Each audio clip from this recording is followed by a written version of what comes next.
Buenos días, buenas tardes, buenas noches. Los saluda de nuevo Diego de Comprando América. El día de hoy, queriendo variar un poco al tema técnico de negocios, de compra de negocios que he tocado anteriormente, que a decir verdad y con la transparencia que me gusta tener, no tiene la mejor de las retenciones. Quizás es un tema que se va demasiado técnico y esto puede llegar a ser aburrido, poco entretenido. Y partiendo de la idea de que si no está funcionando algo, tenemos que cambiar la estrategia. Seguiré explorando otro tipo de temas, un poco más variados, un poco más generales. Y por eso, el día de hoy, te quiero hablar de por qué para mí el canal es el rey. Y lo quiero analizar desde esta perspectiva en la cual me he encontrado que, a pesar de que quizás en una argumentación sería muy fácil llegar a esta conclusión, hay gente que no lo ve así. O dicho de otra forma, a lo mejor no es que la gente no lo vea así. A lo mejor la gente se enamora tanto de su producto o su servicio que empieza a ignorar el hecho de que el canal, y aquí el canal entendido como el punto de contacto con el cliente final, es el verdadero rey en cualquier industria. ¿Por qué es el verdadero rey? Porque es quien determina las condiciones, es el que controla los flujos y en última instancia es el que decide las reglas del juego. Y si no me crees y no estás de acuerdo, bueno, te invito a hacer un producto maravilloso con un gran empaque que dependa de que se venda en algún canal de venta tradicional, por ejemplo, un punto de venta retail, un Walmart, y que te vaya muy bien con tu poder de negociación. ¿Y por qué negocian ellos tan agresivo? Porque son el canal, son los reyes, son los que ellos te pueden decir, ¿sabes qué? Te regreso tu producto, no te puedo pagar a más de tanto, el margen lo controlo yo, voy a jinetear el dinero después de la venta tantos días. Es muy simple, no es que la gente que va y les vende sea tonta, no es que no sea negocio, simplemente tienen tal poder de negociación porque son el canal, porque saben que ellos tienen al cliente. Por eso yo siempre digo que existe una supremacía del canal. El canal de ventas no solo es el medio por el cual los productos o servicios llegan al cliente, sino que también es la arteria principal por la que fluye el dinero en un negocio. Esto se vuelve aún más importante. Las empresas que logran controlar estos canales tienen una posición privilegiada en el mercado. Pensemos, por ejemplo, en Amazon, que su mayor fuerza no está en que ellos fabriquen un gran producto. Su innovación realmente es la manera en la que controlaron un canal y se volvieron el intermediario entre millones de consumidores y miles de proveedores. Y ninguno o casi ninguno de los productos que ellos venden son de su autoría, pero el control del canal les permite establecer condiciones a los vendedores y esto incluye todos los ejemplos que ya di: precios, márgenes, comisiones. Llevándolo a un ejemplo más cotidiano está el de las tiendas de conveniencia como Oxxo, que de nuevo repiten este patrón de dominar el canal de distribución al consumidor y que imponen reglas muy agresivas a los proveedores, desde plazos de pago hasta estrategias de exhibición de productos. ¿Cuál es el resultado de todo esto? Que aunque no sean los productores ni los dueños del inventario en muchos casos, el control del cliente final les da una ventaja estratégica insustituible. Y en el episodio pasado les hablé de cómo es mejor la liquidez que la rentabilidad. Y bueno, estos canales te imaginarás que crecen a base de, le decimos en México, jinetear, pero crecen a base de financiarse del flujo generado por la venta de productos de otros.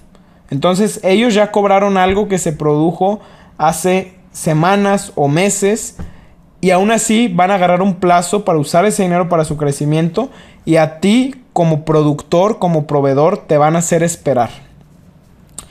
Y me voy a estos ejemplos que, aunque pueden sonar extremos, son cotidianos porque quiero hablar de la reemplazabilidad de las otras partes. Porque en esta ecuación donde el canal es el rey, siempre se necesitan otras piezas. Hay piezas de producción, hay logística, hay promoción, pero quiero decirte o quiero dejarte con la idea de que las demás piezas del rompecabezas tienden a ser reemplazables. Alguien que produce botellas de agua es muy reemplazable, no deja de ser un commodity. Alguien que produce botellas de agua y está integrado verticalmente y produce la botella y produce su etiqueta y además es dueño de su canal y además es dueño de sus medios de comunicación, aunque estamos hablando del mismo producto, botellas de agua, ya no es, aunque sí es un commodity el producto per se, ya el negocio está no solo diferenciado, ya el negocio tiene cierto control que otros negocios, otros productores pares no tienen el mismo poder. Porque en estos ejemplos de hablar de productores, pues un fabricante de prácticamente cualquier cosa compite al menos con decenas de fábricas que producen lo mismo. A menos que te llames Nvidia y produzcas microchips de una única especie, existen otras fábricas que hacen exactamente lo mismo que tú. Y esto deja a los proveedores de cualquiera de estos productos en un estatus de reemplazables, les guste o no, porque son una pieza sustituible en la cadena. Incluso los productos más innovadores corren el riesgo de ser sustituidos por alternativas más económicas, y esto lo vemos pasar todo el tiempo en el agresivo mercado de Amazon. De nuevo voy a regresar al ejemplo del ecosistema de los supermercados, que para mí son el canal de venta por excelencia. Vamos a hablar de alimentos. El fabricante de un alimento puede estar seguro de que su producto es único, de que ellos producen las fresas, vamos a decir, con la mayor calidad. Pero si no logra un acuerdo con el canal de distribución, su capacidad de llegar al cliente final se va a ver severamente limitada. Ahora, en comparación a esto, y ahora hablando desde el lado del supermercado, el supermercado puede reemplazar ese producto por otro similar. A lo mejor no van a ser las fresas de la misma calidad, lo entiendo. Pero no solo van a poder sustituir ese producto, sino que van a poderle pagar al productor cuando quieran y van a poder seguir ofreciendo una experiencia satisfactoria a sus clientes, que es lo que le importan a ellos. Y aquí, como siempre, me gusta, no es que me guste la polémica, me gusta más bien la controversia en una cuestión de ideas. Y creo que en este tema, en este punto que estoy tocando, pueden venir los gurús de la innovación de negocios a hablar de que esa es justamente la oportunidad que tienen los pequeños y medianos negocios en su manera de entregar y llegar al cliente final. Y que además de eso, los canales están cada vez más democratizados. Para mí, la idea de quererse diferenciar es loable, es aplaudible, no voy a decir que no. Pero hablar de que los canales están democratizados, tengo mis dudas. De que digas, es que si Nike.com vende zapatos en línea, yo también puedo. No tienes la marca, no tienes el reconocimiento, no tienes su marketing, no tienes su infraestructura, no tienes, voy a quitar todo eso, no tienes su capacidad de gasto en publicidad digital.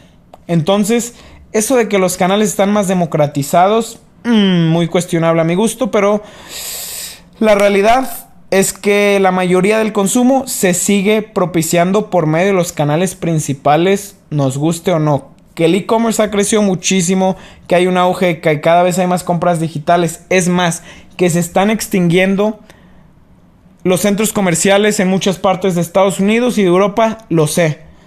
Pero ahora no es que empezaste a comprar marca Chuchito de tenis. Sigues comprando Nike y Nike sigue estando sometido. Bueno, tienen su propuesta de vender en sus propios canales, pero siguen estando sometidos en parte de su revenue a vender en otros canales tradicionales. Llámense grandes tiendas de retail, llámense en línea por medio de Amazon. Y claro que hacen su esfuerzo de vender en su propio canal en línea, pero que estén democratizados los canales en el sentido de que cualquiera puede abrir una página web y llamarle un e-commerce, no significa que sea un mercado democrático. Y esto lo digo así como es y como lo pienso. Ahora, hablando de esta ecuación, también quiero analizar el valor del cliente en la ecuación. Porque otro caso emblemático para analizar el tema de que el canal es el rey, pero ahora desde un sentido digital de servicios, para profundizar en el ejemplo, hablemos de Netflix. Netflix entendió desde el principio que su poder estaba en la relación directa con sus suscriptores. Y por esta razón invierte millones y millones de dólares en recopilar datos sobre las preferencias de sus usuarios. Es algo que, como bien lo saben todos, les permite personalizar la experiencia y retener a sus clientes. Este enfoque de controlar al cliente y de saber qué está buscando el cliente o de tener cierta capacidad predictiva de lo que va a querer el cliente, les da una ventaja competitiva frente a estudios de cine que son en este caso productores, y a otras productoras audiovisuales también, que son, como lo digo, los fabricantes de contenido o de dispositivos en los que se reproducen películas, que al final es el producto que se está intercambiando o consumiendo. Y en este caso, la productora de cine no tiene el control sobre el cliente final. Por eso también Netflix tiene la capacidad de ir y de producir sus propias películas. Que si son buenas o que si son malas, esa es una plática para después. El tema es que tienen esa capacidad porque controlan el cliente. Tienen hasta la manera de predecir la demanda sobre una película que van a producir basado en si la empujan en su plataforma o no. Entonces, de nuevo, analice el caso de Netflix como un caso excepcional de dominio de canal. Claro que Netflix está sufriendo y ha habido una hipercompetencia. Entró Netflix, entró Hulu y entró HBO. Me queda claro que hay una guerra que se está peleando a billetazos en las guerras del streaming. Pero quiero darte el ejemplo de Netflix porque lo entendemos como la primera gran referencia de plataforma de streaming, de la que estoy seguro que 9 de cada 10 personas que me escuchan tienen suscripción a Netflix, más allá de las guerras de las suscripciones. Y hablando ahora de los grandes de la tecnología, te invito a analizar otro caso, porque incluso en la industria tecnológica, los gigantes como Apple han establecido su dominio al convertirse en dueños de canal. Y Apple lo hizo de dos maneras. Primero con su App Store, donde Apple no solo distribuye aplicaciones, sino que también le define las reglas, cobrando comisiones del 30% por cada intercambio que sucede en la App Store.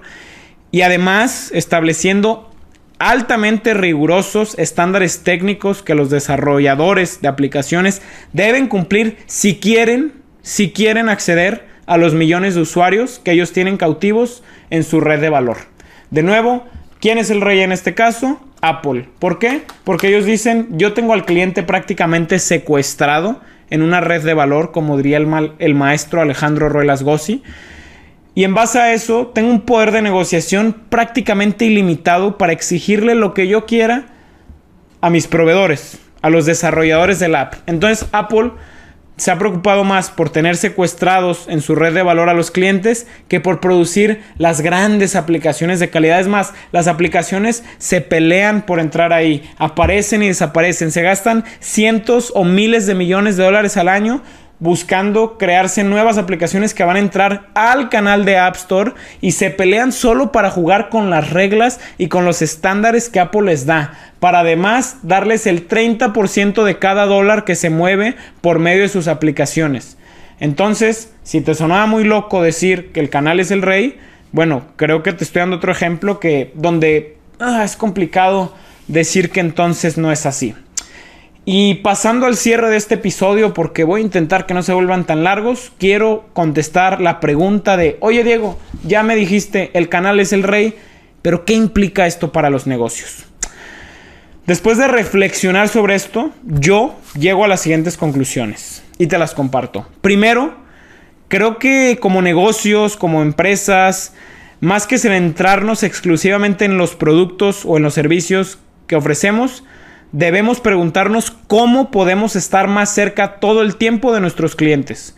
Es decir, debemos buscar construir o adquirir uno o varios canales de ventas sólidos que a la larga y en un modo de retorno sobre la inversión puede ser mucho más redituable que desarrollar un producto innovador. Debemos constantemente operar con la idea de que entre más cerca estemos del cliente, estamos en una mucho mejor situación. En segundo lugar, tengamos en consideración que el control del canal también implica acceso a datos de clientes, algo que en la era digital puede ser incluso más valioso que el flujo de ingresos directo. Conocer a tu cliente, que puede sonar muy trillado, nos va a permitir como negocio, independientemente de lo que le vendas, anticiparnos a sus necesidades, generarle productos y servicios más relevantes e incluso como negocio te va a permitir saber dónde existe elasticidad en los precios o agregar productos adicionales, obsequiar a tu cliente y otras prácticas que son más comunes, más conocidas. Creo que aquí el enfoque principal en los consejos, si cabe la palabra, debe ir orientado hacia la cuestión de intenta estar más cerca de tu cliente posible. Pequeño ejemplo de nuevo, vamos a decir que produces miel. Produces la miel más rica del mercado, pero dependes de que esa miel te la compre un distribuidor, el distribuidor luego se la vende en otro país a un comercializador y el comercializador se la vende a un supermercado. Si este ejemplo pequeño lo viéramos como una cadena alimenticia, pues estás en la parte más baja de la cadena alimenticia, por más rica que esté la miel que vendes, ¿eh? Entonces es ahí donde tenemos que ser muy cuidadosos con en qué parte de la cadena alimenticia nos estamos enfocando en volvernos más fuertes como negocio. Y por último, pero no menos importante, recuerda que al controlar el canal, las empresas pueden dificultar que nuevos competidores accedan a sus clientes. Es muy fácil, el que se vuelve el rey como canal empieza a jugar y elevar las barreras de entrada, que esta es una parte importante, también lo hemos visto cuando analizamos compras de negocios en Comprando América. Queremos entender qué tan fácil o difícil es que otros entren y hagan lo mismo que nosotros, qué tantas barreras de entrada hay en nuestro negocio, y los ejemplos más importantes que se me vienen a la cabeza en estos casos pues son sectores como el farmacéutico, por ejemplo, donde muchas farmacias en México están estas farmacias del ahorro, farmacias Guadalajara, que farmacias del ahorro, por ejemplo, para tener una relación más cercana con su cliente, pone consultorios y pone doctores prácticamente disponibles la mitad del día para que la gente vaya y pues va y no solo compra la receta, sino que recibe atención médica, compra más cosas. Además son una especie de mini super donde pues pueden comprar. Es muy sencillo, ¿no?, entender la estrategia de upselling en un piso de venta. Pero es muy curioso cómo esta técnica no es solo una cuestión de déjame doy un mejor servicio médico. Sí, podrá ser importante, pero están elevando una práctica que, a ver, copia las farmacias del ahorro, abre todos esos puntos de venta, pon doctores, ten su nivel de oferta, ten su marketing, ten su reconocimiento de marca, agarra puntos de venta tan buenos como ellos. ¿Sí me explico con el tema de las barreras de entrada? Entonces, si llegara mi compadre y me dice, oye, pues vamos a poner una farmacia y le vamos a competir a farmacias del ahorro, pues le preguntaría cuántos miles de millones de pesos traemos para tu maravilloso plan. Porque si no, hablando de este caso, que puede sonar extremo, ¿no? Pero si no hablamos de miles de millones de pesos, pues entonces no nos va a dar para irle a robar cuota de mercado a farmacias del ahorro. Y para cerrar, te quiero decir que en un mundo donde los canales tienen el control, las empresas nuevas y también las no tan nuevas deben priorizar su acceso directo al cliente y la construcción de relaciones a largo plazo con los mismos. Es muy retador, no es fácil de absorber, no es fácil de aplicar. El reto, creo yo, que está en replantearnos como empresas las estrategias para no solo ser buenos fabricantes o proveedores. No tiene nada malo ser fabricante. Lo malo es quedarte encasillado en solo ser fabricante, sino que también busquemos convertirnos en indispensables intermediarios o en indispensables puntos de contacto con el cliente, porque al final el canal no es solo un medio, es el verdadero rey del juego. Y cierro como siempre con una pregunta, preguntándote si después de todo este choro mareador, que más que choro mareador es un intento de argumento para explicarte por qué a mi gusto el canal es el rey, te pregunto, ¿entiendes el poder que está en nuestra cercanía al cliente o sigues enfocado únicamente en lo que produces? Nosotros seguimos Comprando América. Muchas gracias.